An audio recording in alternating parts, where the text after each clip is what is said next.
Hello and welcome to the Sky Sports Golf Podcast presented by Callaway. If at first you don't succeed, try, and try again. Andrew Novak was in the final group on Sunday for the fourth time this season, and on this occasion, he did get over the finish line alongside his good pal Ben Griffin in New Orleans. Rory was back too, and looking as if the proverbial weight had been lifted. We will discuss what exercising a decade's worth of demons at Augusta will do for him. A record smashed in the first women's major of the year with the largest playoff in major championship history. Mao Saigo, the last woman standing after Arya Jitanagarn booted it away in dramatic fashion. In the final part of the pod, I'll have an interview with the US Open champion of 2 years ago, Wyndham Clark. We discuss that dramatic victory at LACC, his ambitions to be a multiple major champion, his speaking out about men's mental health, and his budding bromances with Shane Lowry, Ludwig Oberg, and Min Woo Lee. And we'll wrap up what's been going on around the world of golf, including some Ryder Cup news with a genuine legend of the game added to the European team. To discuss that, delighted to say I'm joined from the US by our very own Rob Lee, who survived all the interminable weather delays in New Orleans and is here to tell the tale. Good morning to you, Rob. How are you doing? Funnily enough, for me, it is good morning, good afternoon for you. Yeah, it was it was a protracted week because they came off the golf course a couple of times with what looked like nothing more. There was no weather coming in, but just as they get over here, pop-ups out of nowhere, thin air, Yeah. the threat of lightning, and it's disrupting, but players are used to it, particularly in the United States. Yeah, they are indeed. Well, let's get straight into it. Then the Zurich Classic in New Orleans. We had first-time winners on the PGA Tour in the form of Andrew Novak and Ben Griffin. A victory which clearly means a lot to both of them. Some very emotional scenes afterwards. And Rob, basically, they said that they'd been working hard together at home and kind of practicing towards this. They mentioned 6 in the morning, which is pretty strict. Novak last week looked to me, because I got to see him a lot, like a really good player. He didn't lose it. He got beaten by Justin Thomas. So sometimes you don't end up winning because you kind of lost it. Sometimes another player just does something better to beat you. That's what happened to him. So I think he came in here not with the feeling that he was owed, but with the feeling that he was good enough.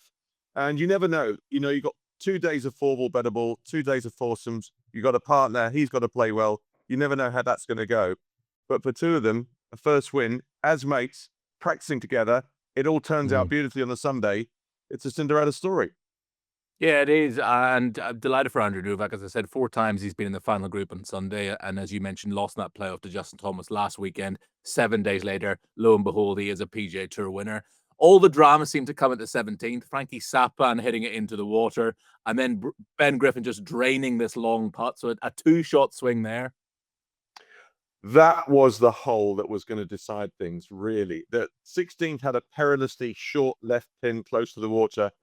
Both groups in that final pairing were lucky not to get wet. And then at 17, the only place you can't go is left. When the first team, when Frankie Sappan knocked it in the water, Andrew Novak has just got to hit it right. Just don't go in the water. And another yard left, he's in the water. And then his partner drains it from the back of the green for a most unlikely two to give them what was a fairly comfortable final hole. But it all hinged on that 17th hole, and they turned a 4 or a 5 into a 2. Remarkable.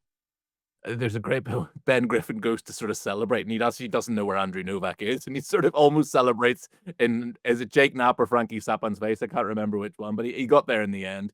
And Yeah. as I said, it's must be really emotional finally getting over the line. Yes, it's pairs. Yes, it's maybe not how you dreamed it when you dreamed of being a PGA Tour winner. To do Sure. it with your pal alongside you must be pretty special as well, I'd imagine. I think it must feel pretty good, and it counts as a bona fide win on the PGA Tour. That's win number 1 for both players. There's not an asterisk. That's what it is. So they both go into today. They wake up on Monday as champions on the PGA Tour with an upgrade in their standing and the signature events and major championships and all the things that it counts for. The money, the FedEx Cup points. There's really, if you haven't won before, there's just so much more than what you see on the day riding on it. And even when they were green high in 2 at 18, and there was a chip shot off that dreaded Bermuda that had given people kittens all week long. It still wasn't quite done and dusted, but he managed to get it over the bunker and get it to a place where they could dribble it down and two-putt and make sure they won it. But, we've seen it before. All you've got to do is make 5 to win. That's not that easy to do sometimes, but they just about got it over the line. I was pleased for the pair of them, for sure. They did, and they won by one shot from the Hojgaard twins, who everyone on this side of the pond will have been rooting for. I spoke to Nikolai and Raz at Augusta, and they've really come out of their skin. They used to be, they wouldn't say boo do a goose. Now they're starting to show their personalities a bit. They're still very sort of Scandinavian, very Danish. They in are some Danish. ways. They're Danish.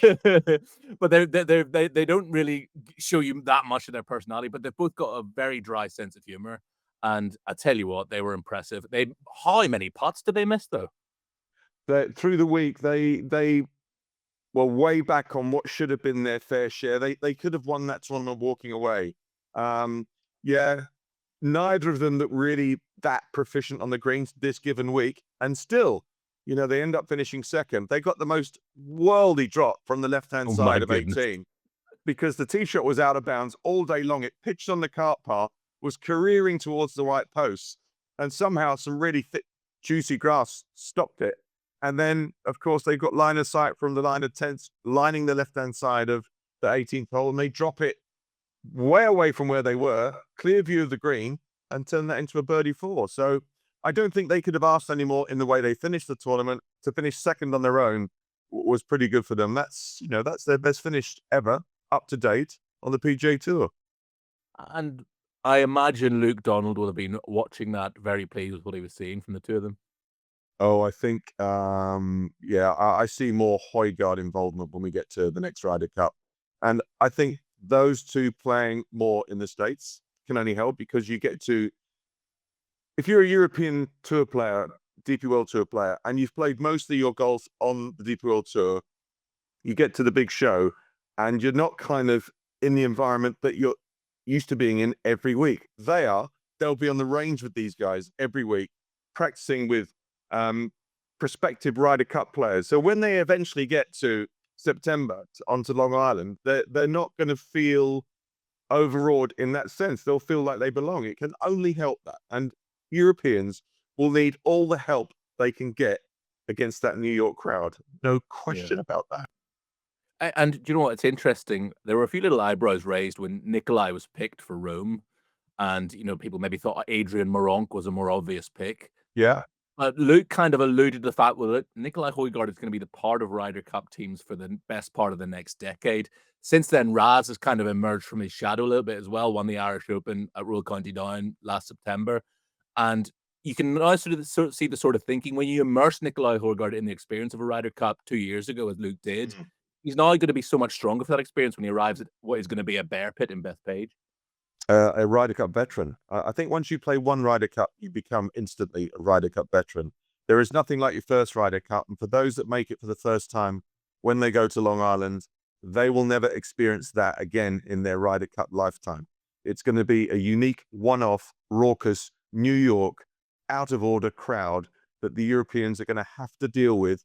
I said during the week, I think Luke Donald should issue them all with ear defenders. So, just block out the noise, because it will be crowds are getting, when they're on the beer, they're getting braver and they're getting closer to the start of the swing, or even closer to the start of the downswing.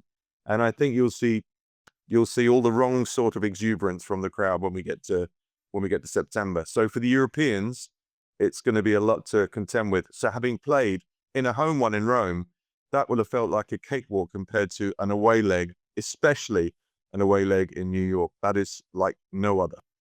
Here's the thing though, Rob. We had Billy Horschel on the podcast a few weeks ago, and we discussed this with an interview coming up with Wyndham Clark later on in this week's podcast. The New York crowd will turn on their own. If there's suddenly a lot of blue on that scoreboard, they'll start booing the Americans as well. It's a little bit like a French rugby crowd. If America get behind, the New Yorkers will eat their own. Well, I remember when Brooks Koepka won the PGA there, and the crowd wanted Dustin Johnson. And this is just people shouting for one player. Imagine people shouting for 12, a complete side of the universe that's on their side. That's how it's going to be. And yes, you've always got the chance, like at any football ground, you've got the chance to go to an away ground and silence the crowd. You can do it. And they will start to boo. That will happen. But if the Americans get their tails up, have a winning first session, it's going to be difficult anyway to win a Ryder Cup. And in recent Ryder Cups, it's the home team that seems to win all the time. An away leg hasn't been won for some time. This would be an amazing win for the Europeans, but they will be up against it. No, exactly. And let's talk about two men who have experienced many Ryder Cups now. And the Irish were the defending champions this week. They put up a good fight for a long time, just couldn't quite get anything going in the final round. But Rob, I wanted to talk about relaxed Rory, joking about missing short putts in his pre-tournament press conference. I mean, I thought he looked 10 years younger. Obviously, this format helps, but it seemed like he had a smile on his face all week. I'll never forget that Sunday at the Masters, the most amazing final round, I think, in terms of the roller coaster up and down. I was exhausted as a viewer watching Rory. And I was so delighted for him that he got it over the line. If he hadn't have got it over the line on that Masters Sunday, it would be it doesn't because he's thinking about. He takes so much heat anyway. If he hadn't have got it over the line, the catcalls from people buried in their grandma's basements tweeting stuff would have been horrific. So for that reason alone, I was so pleased that he's done a great thing. He's won his 5th major. He's one of a club of 6 now with a career Grand Slam. So that said and done, how do you pick things up with the emotional? If it was the emotional roller coaster for me and for you and for everyone watching, it must have been times a million for Rory. So how do you get yourself back into the headspace where you're going to start to play again? I don't think this could have been a more perfect week. Play with your buddy Shane, who's like his minder when they're playing Ryder Cups. Shane, and come back and defend. And in fairness to Shane, he said to Rory after the Masters win, do you still want to go and play in New Orleans? Because he gave him the option to opt out because he might be exhausted or, it's just too much to take on board. And in fairness to Rory, he said, no, I'm coming, we're playing, we're going to defend. And they gave it a good shot. And I think Rory's now back into, he's had the glad handing on the range, well done and all that. That only lasts a very short time. And then your head is straight back into what I'm doing this week. The next time he plays, and I'm not sure what his next event is, but he must play before Quail a couple Hollow. of weeks, isn't he? Yeah, because he's defending signature his event. There, Okay, so he's going to play, and then work his way to Quail Hollow. As we know, he's hard to beat around Quail Hollow. I mean, you actually couldn't have drawn the schedule up better, could you? Because as you said, win the Masters, a week off. Then not a hit and giggle, but a week with your best pal where you can just let your hair down and relax. Then another week off. Then you defend a title, and then you head to a tournament at a course where you can win with your eyes closed. This all started on the Wednesday at Augusta when Poppy held that putt down the hill. Yes, in the par 3 competition, and they went nuts. And Shane and Rory were hugging, and the kids were picking each other up. And then at the end of the 4 days of the Masters, Shane and Rory were hugging. They were hugging this week. Then he goes to Quail Hollow, which he's masterful around to keep the ridiculous dream and notion that there could be an actual Grand Slam achieved this year. But if the stars are aligning, we can see it to this point because he goes to Quail Hollow, then he goes to Oakmont, and if he gets 3, the noise in your part of the world is going to be. Honestly, it's going to be utterly deafening. And I'm here to say, as ludicrous as it is, only 6 guys in their lifetimes have won all 4 majors. Gene Sarazen and Ben Hogan completed the Grand Slam, the career Grand Slam, on the last major that they won. It's a very hard thing to do. So Roy's the 6th guy. To contemplate somebody doing from the Masters the next 3 following it is preposterous. We look like idiots. But there's a bit of me that says you never know. You never know. You never know. Let's not get ahead of ourselves. But I'll tell you what was a marvelous moment was we've already sort of touched upon the weather delays. On Saturday, the horn goes as they're on the 18th green. They have to go into the clubhouse. They come back out. Harry Diamond and Darren Reynolds don't even bring the golf bags out. Shane just comes out to be a spectator. Rory just wanders out with his putter. Drains a 35-foot putt. There you go. How's that? What a great moment that was. Do you know he hit 2? He had a drive and a 5-wood onto the back of that. Well, he took the pin line, which was firm then. He got it 30 feet past the hole, about as good as he could have done. and then the horn went off, and then there was an hour and a half, and then he came out. It's quite a hard thing to do. You might practice putt on the putting green before you go, just to hit 1 or 2 putts. It's a hard thing to do because you're starting cold all the time, and the crowd hadn't left. They were all in place. He drains the 30-footer for the eagle. It gives them a really big boost at that time. And it felt like that was the end of Saturday. There was still 9 holes to play with the guys that were leading. We'd seen Rory and Shane finish with that hurrah back out into the golf course to see what the rest of the players were doing on that back 9. Yeah, it was a great moment. It was almost like, it felt like a tournament winning moment in the wrong place. That's what it felt In like. the wrong place. Yeah, no, it was a fantastic moment. And look, this format, I don't know if there's room for another tournament like this in the schedule. It's already pretty packed, but I think for 1 week, it's great to see this format. You see how much players enjoy playing with somebody alongside them. So I think a really fun week, the Zurich. We'll do our traditional Ryder Cup match. We've already spoken about Rory and Shane, about the Hojgaard twins. Decent week again for Sepp Straka, emerging as someone who won't just be on that European team, but someone that Luke leans on that European team.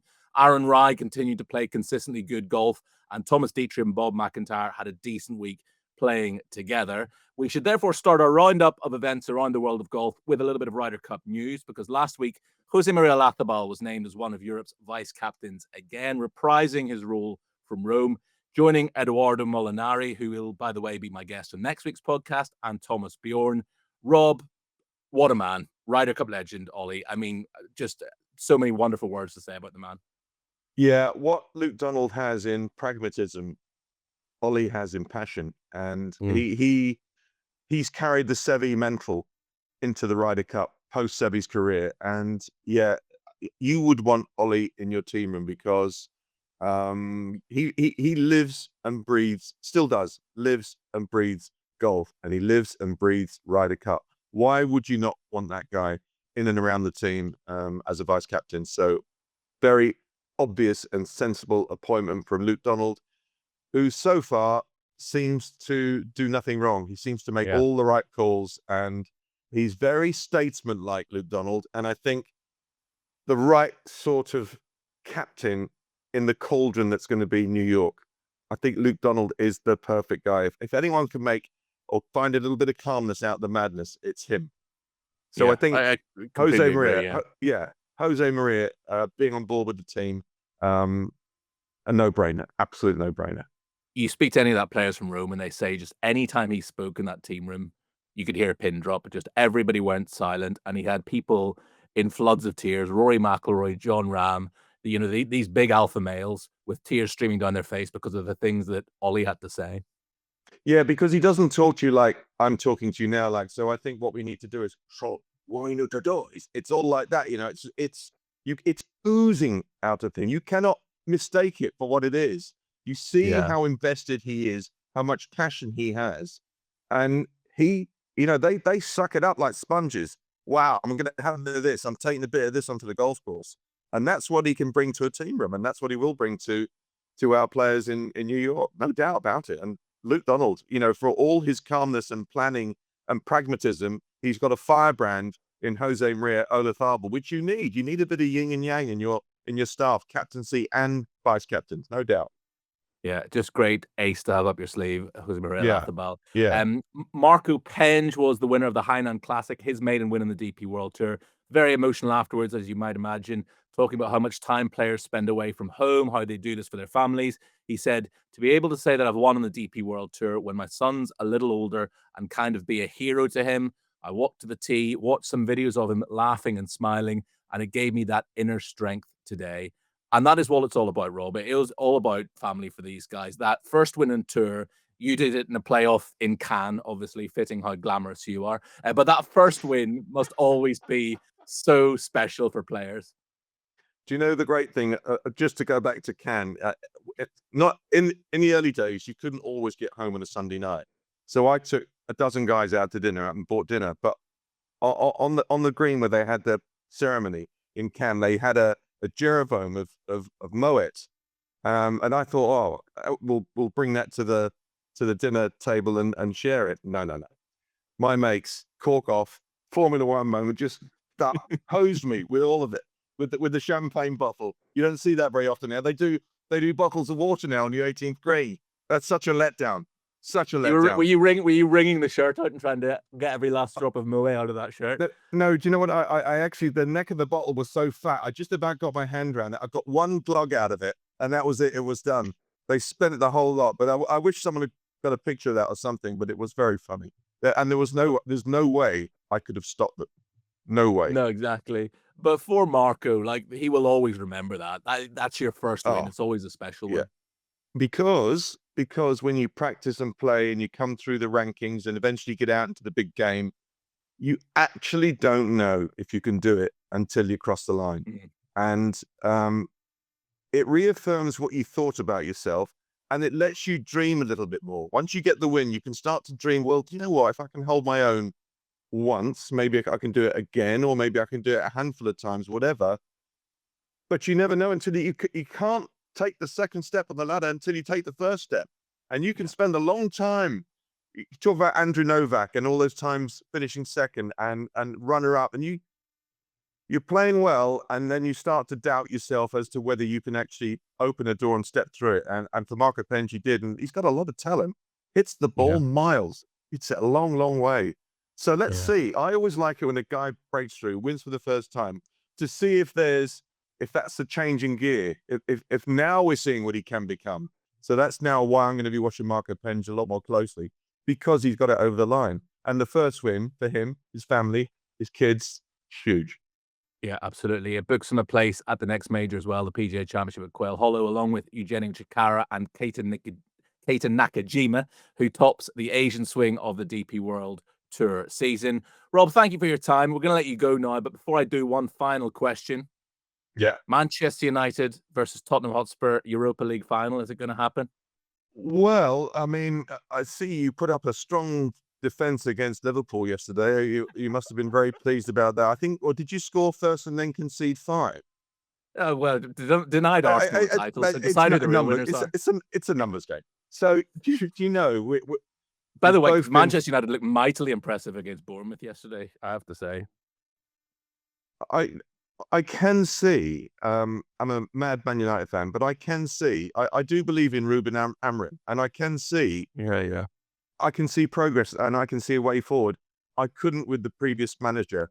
I couldn't see what we were trying to do, and I see with Amorim what we are trying to do. I'm really, really at the top of the Amorim fan base. I'm a big Ruben Amorim fan, and I think he will get it right. Now, whether we go on and beat Bilbao, I don't know. And whether Tottenham can get to the big game, I don't know. But it would be fun, because we both had in the league very bad seasons, and it's everything on the line to get back into the Champions League. It will just be, for both clubs, such a massive game. Massive game. 15th against 16th in the Premier League, meeting in the Europa League finals for a spot in the Champions League. Listen, funny things happen, don't they? But, you know, you get to a semi-final, you start to, we as Irish, British people, English people, we tend to build people up and can't wait to knock them down. So we will already be, we're just going to, you know, we're going to brush them aside. Of course, it's going to be a Tottenham Man United final. Mentally, that's what we do. We have to respect our opponents in this semi-final. And both teams are going to have to play very well to get through to actually, it's in Bilbao again. So United, if they go through, will be into Bilbao twice. So as you know, Wearsy, it's a big, potentially matchup between a club in North London and a club in Manchester. And for your sake and my sake, I hope it does happen. And Robert Lee and I, by the way, have a little side bet every year, depending on who has the better season between Manchester United and Spurs. I think I'm still waiting to be paid for last season, so we'll see who's paying up this season. Can I just say, I wish you all the best. Likewise, may the best side win, which is probably Athletic Bilbao. And we're going to take a quick break there. When we return, I'll be joined by Mel Reid to look back on a dramatic final hour or so in the first women's major of the year, the Chevron. Ruben is the Messiah.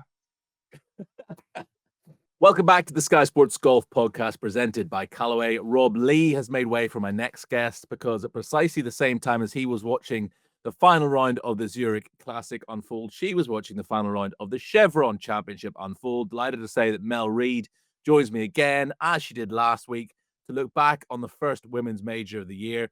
where we had the largest playoff in major championship history. Japan's Mao Saigo is a major champion, basically because others just kept throwing it away. It was genuinely extraordinary stuff to watch, Mel.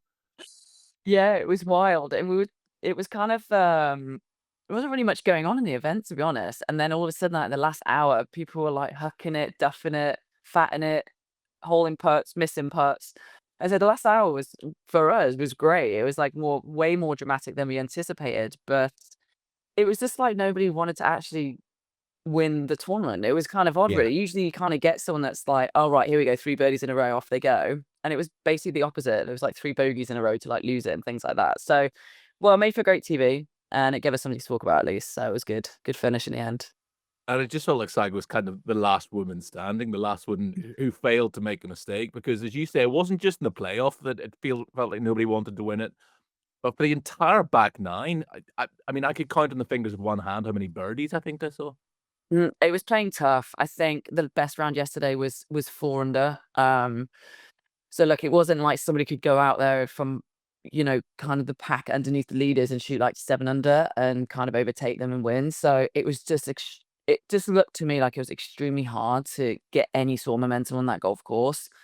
And it wasn't like people were shooting gazillions either. Like, it wasn't like that. It was just kind of around like 1 under to like 3 over. It was kind of like the Mm. standard kind of what everyone was scoring, but the greens definitely firmed up Yeah. throughout the weeks, You and could then actually even around hear the telly, couldn't you, when the balls were yeah, landing on the green? It sounded like they were hitting cement.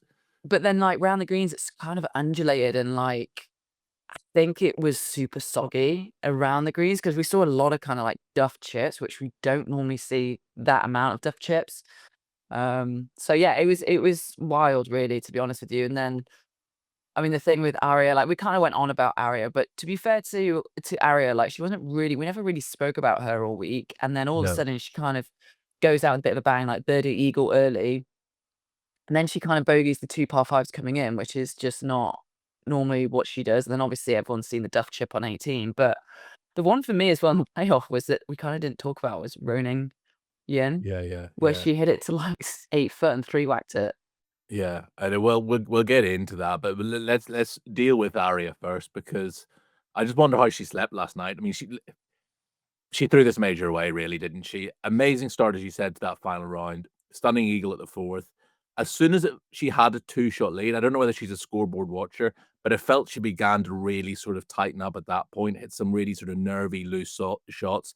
And I suppose you need to remember, 7 years ago, she was the best player on the planet and, winning majors. She hasn't won in almost 4 years, was put in the clock as well yesterday. And I wonder how Mhm. much of a part that played in that, felt it all sort of culminated in that duff chip at 18. Yeah, I mean, this isn't the first time that she's got a little bit of a reputation for trying to throw away big events, like, um, the Chevron, which was at the time, I think it was A&A, a few years ago. Mm. I think she had a 2-shot lead with 3 to play and bogeyed the last 3, hooked it on the last, and then Thailand, her home event years ago when she was 17, she had a 2-shot lead going down 18 and tripled the last. And then she had at Shoal Creek, I remember this really well because I was there. She had a 7-shot lead going into the back 9 and luckily won in a playoff, but like completely to Hugh Kim, ironically, who was also in this playoff. Yeah. But yeah, she had to get in a playoff for that with a 7-shot lead with 9 to play. So she does have a tendency to try her best to throw on big events, which is kind of wild because she works so hard on her mental game. Um, and she's certainly got better, and she's a very good closer in normal events. But when these big events kind of give her the opportunity, she really does sign up. And she actually hit it really poor coming Okay. in. Like Yeah. she stuffed the chip on 9, first of all, and then, on 13, she tops like she went for the green in 2, and she, like, basically top heeled it and then hit it way over the back, like, massive Yeah. mistake, like, completely mental error there. And then on 18, I mean, that tee shot on 18 in regulation was horrific as well, like, she's kind of, Lucky. like, toe hooked it. Lucky it got through the tree. Yeah, so but look, like I said earlier, like, she kind of just got herself in the tournament last minute, in contention, and so I feel kind of bad saying, like, did she completely throw away? Like, she definitely did have a hand on the trophy. Mm. Um, and she just honestly just hit a duff chip at the wrong time. And Yeah. the lie, to be honest, I will give her a little bit of the lie was horrific. Like it is a bit. It's really inconsistent over that side. And I think the both chips that she duffed, also both had water at the back and like was falling away towards the water. So I don't know if that was in the back of her mind as well. But yeah, just I feel like she just rushed it a little bit. I feel like she wanted to kind of get over the moment and just get it done. Yeah. I think if she could look back, she would have probably taken a bit more time. But look, she should take a lot of positives from it as well. Like Ari's not had the best season. She's started to come into a little bit of form, but to have a chance to win a major, you're going to take confidence away from it. One line I heard in the commentary, which kind of made me bristle a bit, was she was unlucky not to get a drop on 18 in regulation. Mm. Let's deal with the elephant in the room here. Players just firing it into that grandstand, knowing they're going to get a drop. That's just what is that all about? That's not major Well, championship golf. no, I know, but I mean, that grandstand's so tight to that 18th hole. Like, she was Yeah. literally, did you not hear her on the commentary? She was her caddy's like, right, aim at that bloke over there. Yeah, She basically hit him. she nailed him. Yeah. She nailed it. She did a great shot. Yeah, look, I mean, I don't know. I mean, I can't really comment. I've definitely done it before. By And accident, though. it was that way at Mission Hills as well. Or was that backstop Oh, behind the green at Mission Hills? yeah, that was stupid. Yeah. Yeah, like we did, and then they got rid of the big grandstand, but they still put the wall at the back. Remember that? Yes.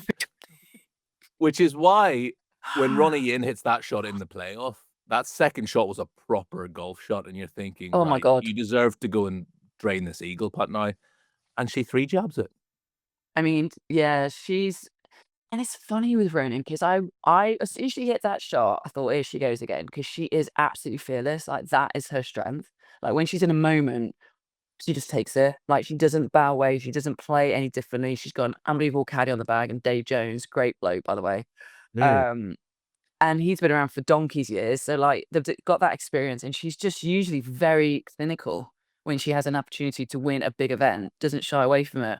And so when she hit it to like, what, 11 feet, 12 foot, I thought, right, you're just going to cozy that one down. You never know, might win it, or you're guaranteed to kind of get another hole under your belt on the playoff. And then she just whacks it she whacked that thing like 7-foot pie. Yeah. Yeah, it's extraordinary. And like the camera was focusing on her before her eagle putt. She just looked like coolness personified, knew exactly what she had to do. Yeah. And then when the camera was on her after she'd put it 7 foot past, she looked shell shocked. I mean, she genuinely looked, what have I just done here? You had no confidence that she was then going to hold the birdie Yeah. putt. No, exactly. I think she was going for glory. I think she was like, right, I'll give it a go because someone's bound to make a birdie, I think is what she was thinking. I think she was thinking the 3 and not the 4. One of the sort of a real sort of fairy tale stories that almost emerged was Lindy Duncan. Now, Lindy Duncan has been a pro for 12 years, has kind of jumped between the LPGA and Epsom tours. She has never had a win, never had a top 10 in a major before yesterday. Her best finish was 15th, and that was 7 years ago. She had a local caddy in her bag as well. And at one point, you thought, this could be an incredible story because who would have picked her going into the week? Yeah, I mean, I've known Lindy for years as well. I mean, she's one of the most popular players on tour just because she's been around for so long. But it's funny. You want the fairy tale story, right? Like yeah, okay, it's going to change Mal Sago's life, but it wouldn't have really changed Aria's that much. It wouldn't have really changed, Ronan Yin, but it really, really, really would have changed Lindy Duncan's life. In fact, that finish still has changed her life tremendously, like no doubt about it. And just the fact that she had a local caddy, and just the fact that like I know she's one of the hardest workers out there, like to a deficit. Like I think that it like doesn't help her in a lot of ways. She's kind of known as like Inspector Gadget because she's got like a suitcase of gadgets on the driving range at every single event. So yeah, look, I think she's now working with Sean Foley. I think he's gonna take a little bit more of like, you're an athlete and we need to get rid of these gadgets. I mean, work on a couple of things, but you're an incredible athlete. Let's just kind of run with that. And so to see kind of the hard work pay off, fruits for labor pay off quite immediately is going to be really reassuring for Lindy. And she's always kind of been fighting for a card every single year. Like she's been on tour, she's been off tour. She went to Epsom for a bit a few years ago. And so for her to have the result that she had and the way that she did it, the way she carried herself, and that putt on 18 in regulation, by the way, that birdie putt was one of the coolest moments of the event because of her reaction and like the genuine emotion and the genuine like I've got a chance here, you know. And she's just a gritty player. And I was actually, as soon as she got herself in contention, I thought, I don't know, I just always want to fight for an underdog like Lindy, someone who's just, you know, I can kind of resonate with a little bit. Yeah, well said. I mean, it was a weird major. There were none of the huge names were really in the mix. Okay, Hojgaard's a two-time major champion, but that feels like almost a sort of different era ago.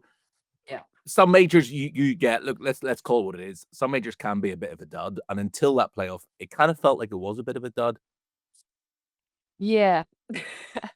Um, don't want to say anything, but like, yeah, I mean, it's the lack of crowd doesn't help the energy. I don't know how they're gonna look. It was such a big event when it was at Mission Hills. It was such a Yeah. stable in our schedule. Everyone knew what time of year it was. Everyone knew where it was. Everyone was had an emotional connection to it. Even, you know, fans, players, everyone. This is gonna take a little time to find its feet, I think.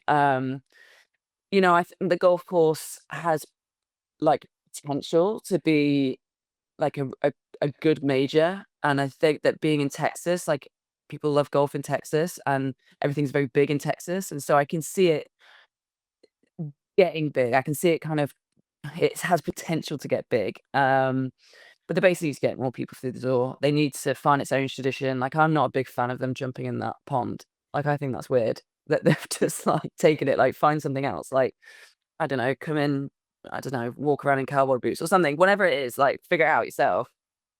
Find a new tradition, find new identity for that event. But yeah, I think this is actually the first time. I've always said the golf course was a bit like, and there's nothing really stands out. Whereas I feel like it showed its teeth a little bit more this year. Yeah. And so I was a bit more of a fan of the potential of the golf course this year, I will say. You talk about this tournament, this major championship having its own identity, and we have this debate in the men's game quite often as well. The Masters is the Masters, the Open is the Open, the US Open, the toughest test of golf, blah, blah, blah. And people sort of debate, what can you do with the PGA Championship to give it its USP? In the women's game, obviously, there's the PGA Championship, the US Open, the British Open, and the Evian. This one maybe feels a little bit like, given over the last 2 decades, the success of Asian golf in particular, could you see this one moving to Asia? Would that make sense? Never really thought about that, Jamie. Yes, yeah, there you I think, go. well, well, I think the problem is as well. I don't know. Potentially, I mean, we've got such a global and diverse tour, and we have Mm. such a market over there. I could definitely see potential there, but the problem is as well in my, and this is literally just my opinion, is that it's not a stable name. Like, we keep changing, you know, title sponsors, which we have to do. I know that. You know, I understand that. But it also, like, you lose the name. You're like, oh, which one's this again? Chevron. Like, you know, whereas before it's like the dinosaur, the Kraft Nabisco, Yeah. right? So everyone knew it as the Kraft Nabisco, and then it kind of started to lose a bit when it went A&A. Everyone was like, what is that? You know, and now Chevron, like, you know, we have like, you know, it used to be the LPGA Championship. Now it's the KPMG. KPMG Mm. is just starting now. Everyone kind of knows it's the KPMG, you know, Yes. PGA Championship. It's been there for a few years now. And then we've got the women's, you know, the British Open, which is AIG now. So yeah, it's our majors are quite difficult to kind of solidify themselves and identify themselves because we're constantly having to change title sponsors, or we have done in the past few years. So I would love for title sponsor to be in it for the long run and actually really establish an identity and a name for that major. I think then it would help a lot with our major championships. Yeah. Yeah, we'll see what happens going forward. Listeners of last week's podcast will have noticed that Mel was incredibly downbeat about any European chances of winning this major championship. Manon de Roy and Carlota Saganda were the best of the Europeans, both finishing a tie for ninth. And for Carlotta in particular, it just felt like she never really got anything going in that final round, but she was always there or thereabouts from Thursday until even, you know, approaching the back nine yesterday. Yeah, I mean, she loves that golf course. I mean, loves that. She finished 12th there the first year, 6th last year, and then she's had another top 10 this year. She's like, I don't know what it is about that golf course. She just hits the ball so well around there. Yeah, I've actually thought she would have. I thought she was going to go a little bit lower on Sunday. I thought she was going to just press the leaders just a little bit more than she did. Mhm. Um, this kind of Carlotta's fault. Like, she gets herself in great positions and never really then kind of puts in that 68, that 69 when she needs to. But look, another great result. I mean, the only thing that I think will hold her back of winning that tournament on that golf course is literally time. She's getting to the ripe old age of 35, 36 now. And so, you see how long she wants to play. I mean, if she wants to play till she's 50, then she absolutely can because she's still fit as a fiddle. But if she was 25, I would guarantee you that she would win that event. Like 100%. Like she's just so solid on that golf course. I'm not sure many of us would have predicted a miscut for Charley Hull, given just how incredibly consistent she's been all season. Yeah, I mean, it's golf, isn't it? I think that you just, it's very tough in a major, and especially on a major golf course like that, because if you have one bad round, it's really difficult to kind of whack in under 5 under. You kind of saw that throughout the week. It was just difficult to get any momentum going. So yeah, I think, she won't be too disheartened about that. She got, fresh week this week. So yeah, I would just count it as just not enough putts dropped or bad shot here and there, but I wouldn't think she's looking too much into it. And just finally on the Chevron, to your point about difficult to recover from a bad first round, Nelly Korda with an opening 77, which I don't think anybody saw coming either, changed her putter after the first round, did very well to make the weekend, and incredibly ended up in a tie for 14th. But in her own words, is without her best stuff at the moment. Yeah, we were a little bit shocked that first round, but she does have a tendency to do that. You obviously saw the US Women's Open last year with that 10 on her third hole. Yeah. And then she did it again at KPMG. Last year at Solheim, she had a great first round. I think she was tied for second going into Friday and shot like 80 and missed the cut. So she has a tendency to kind of shoot these big numbers in majors. I think excuse me, I think this week in a way, she's actually going to take quite a lot from it because she could have quite easily not come back on Friday and like had that fight. I feel like when you have a high round like that, she could have probably been like, oh, here we go again. Like, here we go. I need to get rid of these demons on majors. But she didn't. She came back and she fought her ass off, to be fair to her. And then she actually played pretty decent throughout the whole week. But again, it was just she was just way too far back, in my opinion, after the first 2 days to kind of give it a real shot at contending. But I think she's actually going to take a lot of positive. The way that she played on Friday afternoon, especially coming down the stretch, it was kind of like Nelly of old. Kind of the unbeatable Nelly. But yeah, I mean, her stats this year, she's number one in the scoring average this year, so she's just not winning, but she's doing everything else pretty well. So it'll literally be a matter of time before she starts kind of knocking off trophies again. Yeah, absolutely. That's the Chevron wrapped up. One other thing just to discuss with you, I'm conscious of the time, I need to let you go. But literally within minutes of us speaking last week, it was announced that you were a Solheim Cup vice captain as well. And you texted me and said, yeah, sorry, I didn't know if I was allowed to tell you that. Yeah. So you will be part of the team at Bernardus in the Netherlands next year, which I think every European fan is delighted to see because you are the life and soul of that team, Rim. And I'm sure that was a very easy yes when I'm Yeah, of course it was. In any capacity they want me, I'm more than happy to do it. And it's just, I live for that stuff, Jamie. So yeah, it was an honor to be asked and very easy. Obviously, every time I get asked to do something like that is a very easy yes. So I'm really looking forward to it. And try and get that trophy back. We've got to win that trophy back. It's actually, we actually have to. Yeah, we actually have to. Mel, thank you so much for this week and for last week, going above and beyond. And a massive 3 points for Derby County at the weekend. I know. It's 2 white wings in a wear. I can't believe it. There you go. Exactly. Survival is for within us. reach. Come on. Yes. We're going to let you go. Thank you very much for your time. And we shall take another quick break there. Welcome back to the Sky Sports Golf Podcast presented by Callaway. Now to a chat I had a few days ago with the US Open champion of 2 years ago, Wyndham Clark. You'll remember that dramatic final day at Los Angeles Country Club where Rory McIlroy just couldn't buy a putt. Wyndham made some incredible up and downs. Just one of the gutsiest final rounds you'll see in a major championship. We chatted about that, of course, the fact that the very next major will be played at the scene of his very first PGA Tour victory, Quail Hollow, and about how important it's been for him to speak out about mental health. I'd to say we're now joined by the 2023 US Open champion, Wyndham Clark. Wyndham, thanks for taking the time to chat to us today. How are you doing? I'm doing good. Thanks for having me on.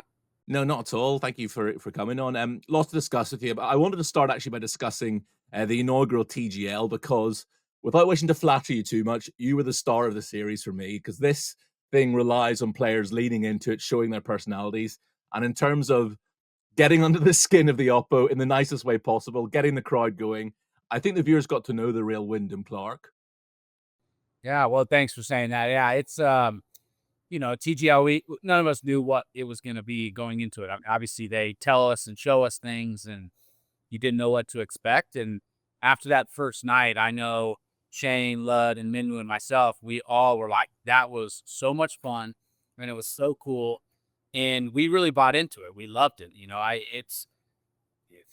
I guess the only regret we have is the fact that we didn't win it and make it at least to the finals. That's probably our only regret. But other than that, it's an amazing experience and truly so much fun. And like you said, you kind of let your charisma and people know kind of like, hey, this is what I am really like away from the golf course. I like to chirp. I like to have fun. I love to laugh.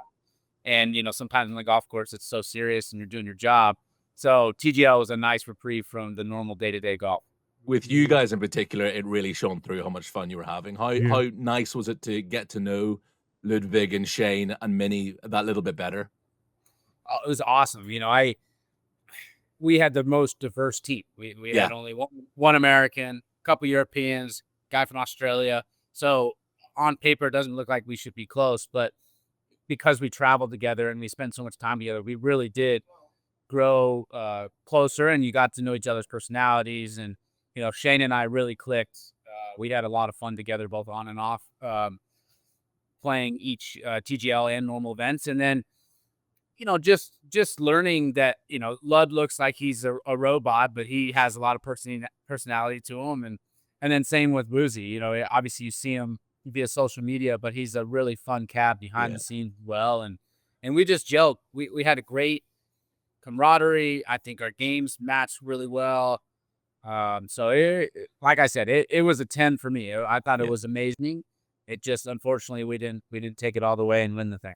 There's always next year. Look, the majors come thick and fast now, and obviously just around the corner, PGA Championship at Quail Hollow, which I imagine will always be a special place in your heart. Yeah, I'm looking forward to it. Quail is a very challenging, amazing golf course, and having my first PGA Tour win there is, very, very dear to my heart. It's nice that I get a major at a place that I've had success at, so I'm really hoping I get some of those vibes. And the biggest thing for me is not necessarily courses for horses.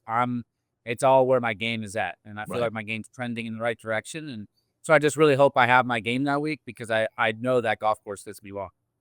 Quite a big theme over these last few weeks has been, just how much pressure is released from players when they achieve something. Obviously, Rory at the Masters, and how much that will free him up. And Justin Thomas, 3 years between wins, and just what could this do for JT now winning at Heritage? For you, looking back at LACC, what did it do for you, just in terms of self-belief, in terms of confidence? Well, there's two main things. I think winning at Quail was the bigger stress of anything, to be honest. Just getting that weight off my shoulders of finally breaking through and getting my first PGA Tour win. So that's probably the biggest one. And then winning at LACC more just proved that, hey, I can be one of the best players in the world. I know I'm one of the best players in the world. And then I went out and showed that I was. And so that was more of a huge confidence build rather than pressure relief. So, golf, especially at this level, there is a lot of that. It's whether you're trying to break through for your first win, whether you're trying to get your first major, or you're trying to do what Rory did and have a Grand Slam. There's always pressure depending on who you are, and it's just at different levels. And so when you finally fulfill that and win and do it, it's a massive weight off your shoulders, and just all that hard work and blood, sweat, tears. It just all comes together, and you saw it perfectly with Rory, winning that on Sunday. Jack Nicklaus always used to say he found majors the easiest tournaments to win, and he said that because he'd arrived there knowing half the players in the field didn't think they could win them. Now, obviously, times have changed, and talent is that much deeper now. But before LACC, did you arrive at majors thinking you could win, or did that unlock it all for you? I would say that I probably thought I could win, but I didn't know I could win, if that makes sense. Yeah. So It's like, hey, my game's good enough. People have always said, hey, you have a game to win major championships. But yet you hadn't done it, and I hadn't won enough on the PGA Tour to experience and know, hey, I can really win. But I thought, hey, you know what? My game's good enough. I just won a quail against basically the same field, so I can do it. So for sure, I mean, it unlocks a lot of things, knowing, hey, if I ever get in a situation like that again, I know I can lean on those moments that were tough and say, I can get this up and down, or I can make this putt to keep it going. And ultimately, I'm hoping that's one of many majors for me, or big tournaments that I win. Yeah. And we all know that this sport, probably more than any other sport, is played between the ears, and it can beat you up. It can be horrible. And you've been extremely open about the struggles that you've had at times. And I think more sports people are doing that, but it's still a very brave thing to do. Why was it important for you to open up about the difficulties you've had? I think it's one, it's authentic. I think it's just it's who I am, and I think it's better for me to get that out. And two, I think it helps people to be authentic and real and vulnerable, because they go, you know what, I struggle with things too. And I think if they see, let's say, players or athletes at a certain caliber having the same struggles, then it maybe helps someone in what they're doing, going, hey, if he's struggling too, then I can relate to him, and something I say can help them. And then, it's part of my story. I dealt with a lot of adversity, and then overcoming that and working on the mental game, because I've kind of always had the physical side of it. And so finally really working on the mental side is part of my story of saying, hey, this is a huge thing. And maybe some people get it easier than others, but I struggled in that area. And to go work really hard to pay someone to help me and spend all that time meditating, breathing, visualizing, writing stuff down, journaling, and overcoming all of that is my story. And so I thought, you know what, I might as well tell people what helped me get to where I am.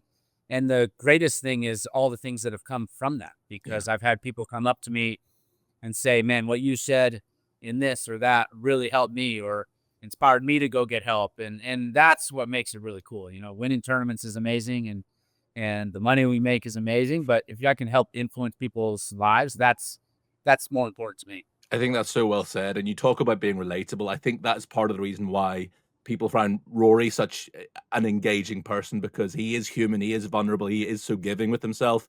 As a golf fan, I know he's a competitor of yours, but as a golf fan, can you appreciate just how special it was seeing him join what is an extremely exclusive club? Oh yeah, I mean, it's funny actually. I played with Fitzy on, what was it, Sunday? No, Saturday or Sunday, Saturday, and we were talking about that he has a category. He goes, when someone gets their fifth major, they're kind of in the upper echelon, like they're the highest of high. And he goes, so it'd be interesting to see if Rory does it. And so we kind of were talking about it, and it honestly is amazing. I mean, we had Tiger Woods, and what Rory's done in the absence of Tiger has been amazing. And obviously now Scotty, it's amazing to be part of that. And I'm hoping I can put my name in some of those lists and maybe getting a few more majors. But to witness what he's done, I mean, look at Jordan Spieth, an amazing player. He hasn't done that yet. Justin Thomas. There's a lot of guys that have not won the Grand Slam. And Phil Mickelson. I mean, it's amazing what he's done. And, the way he did it, back to the mental side, battling adversity. I mean, I thought when he missed that putt, I was like, oh no. And to come back and hit a great drive and then stuff it and win, it's amazing. And you saw the emotions come out. It was, I don't normally watch golf, but I watched those last few holes for sure. Yeah, it was emotional for all of us there, especially Northern Irishmen, I can tell you that much. I just want to finish. You've been incredibly generous with your time, but I want to finish by talking about a little event taking place in Long Island in September, and just how much is being part of a home Ryder Cup team. Where is it on Wyndham Clark's list of goals for this year? Yeah, it's probably one of the highest. I've been fortunate enough to be part of Team USA for 3 events now: Presidents Cup, Olympics, and Ryder Cup. But none of them have been played on U.S. soil, and none of them have I heard people really cheering for me. It's been more boos and stuff against me. So I really want to have that experience. I really love our captain in Keegan Bradley. He and I are pretty good buds, and so I'm just happy for him, and I think he's going to do an amazing job. So I'm hoping I'm one of the 12 guys. Obviously, as of right now, I probably got to play better golf to earn my spot. But I'm hoping I make it. I mean, it's truly outside of me trying to win another major and win the Tour Championship. The Ryder Cup is right there on making that team and winning the Ryder Cup. Because is Rome a kind of bittersweet memory for you? Obviously, it's amazing being part of a Ryder Cup. You make friendships for life, but at the same time, you're on a losing side in Rome. And I suppose on the Sunday, you're the 12th match out in the course as well. So you must have felt like barely anybody was watching you and the Ryder Cup was being decided elsewhere. Yeah, I was really bummed that I was the 12th guy. I mean, some people say, I don't know. I mean, because yes, it could ultimately come down to my match, and if we had a chance to come back, it would have. But I also knew if things didn't go well, no one's watching me, and then it doesn't matter. And then it was exactly what happened. We had 4 or 5 holes to play. We had a good match going, Bob and I, and it was even. And then it's like, well, shoot, we just lost. Like, and that's what's unfortunate. The one thing that I dislike about the Ryder Cup is that there's individual records. Like I don't think that should be kept. I think it's all about if you win or you don't. And that's the great example of that, because it's like it's a team thing. Who cares about the individual part? But that's just me, going on a rant. But it left a very sour taste in my mouth losing, and I want revenge, and it would be really fun to come home and kind of put a beat down like they did on us on home soil as well. Well, look, we've seen what you like at a TGL, so we can imagine what you might be like at a home Ryder Cup, and I think we all know that New York crowd is going to be pretty tasty, isn't it? Oh man, I hope they're tasty, is what you said, not too much. That's the diplomatic way of saying it. Yeah, I hope they're fair. I mean, obviously, I want them to give us the home court advantage, but I don't want them to step over some lines. But who knows? It's New York, and they have those fans they're harsh. They might even be harsh to us if we don't perform. That's it. So. They turn on their own, don't they? Those New Yorkers. Yeah, 100%. Listen, Wyndham, thanks so much for your time. We hope we see you in New York in September, and best of luck for the rest of the majors and for Quail Hollow just around the corner. Awesome. Thank you so much. Have a good one. Yes, thank you to Wyndham. Really enjoyed that chat. Just a very nice man is Wyndham. On the PJ Tour this week, it's the CJ Cup, Byron Nelson at TPC Craig Ranch. Both Hojgaard twins head straight from New Orleans to Texas for this. Only 2 of the world's top 35 in the field here. They are the world number 20, Sungjae Im, and the world number 1, Scotty Scheffler. Sticks out like a sore thumb in this field this week, but it is on his doorstep just a few miles north of Dallas. The DP World Tour have a week off after the conclusion of the Asian swing before the Turkish Airlines Open next week kicks off the European swing, despite that tournament very much being played in Asia. But hey-ho. And on the LPGA Tour, it's the Black Desert Championship in Utah. Charley Hull in the field, hoping to bounce back from missing the cut at the Chevron. Mao Saigo there too, fresh off becoming a major champion. But that about does us for today. A huge thank you to all my guests this week, to Rob Lee, to Mel Reid again, and to Wyndham Clark. If you've liked what you've heard or watched today, make sure to give us a follow on Apple or Spotify, wherever you get your pods. While there, why don't you leave us a review and let us know what you think of the show. Thank you again to Callaway for sponsoring the podcast, and thank you again for your time. Do join us again next week.